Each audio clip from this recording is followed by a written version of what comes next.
24 മണിക്കൂർ 30 ടീമുകൾ പിന്നെ ഞാൻ ഒറ്റയ്ക്കും. ഈ പോരാട്ടത്തിന്റെ അവസാന ഫലം 50,000 രൂപയുടെ ഒന്നാം സമ്മാനമായിരുന്നു. ആ കഥ തുടങ്ങുന്നത് തിരുവനന്തപുരത്ത് നിന്ന് കോയമ്പത്തൂരിലേക്കുള്ള ഒരു ജനറൽ കമ്പാർട്ട്മെന്റിൽ യാത്രയിൽ നിന്നായിരുന്നു. ഈ ഹാക്കത്തോണിന്റെ ആദ്യ റൗണ്ട് ഓൺലൈനായി കഴിഞ്ഞിരുന്നു.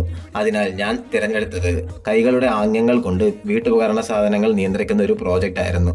പുലർച്ചെ തന്നെ കോയമ്പത്തൂരെത്തി നേരെ SRIT എഞ്ചിനീയറിംഗ് കോളേജിലേക്ക്. ചുറ്റും 3-4 പേരടങ്ങുന്ന 30 ടീമുകൾ. എന്നാൽ എന്റെ ടീമിലോ ഞാൻ മാത്രം. മത്സരം തുടങ്ങി. 3 മണിക്കൂർ കഴിഞ്ഞപ്പോൾ ആദ്യം വിലയിരുത്തുന്നതിനായി ജഡ്ജസ് എത്തി.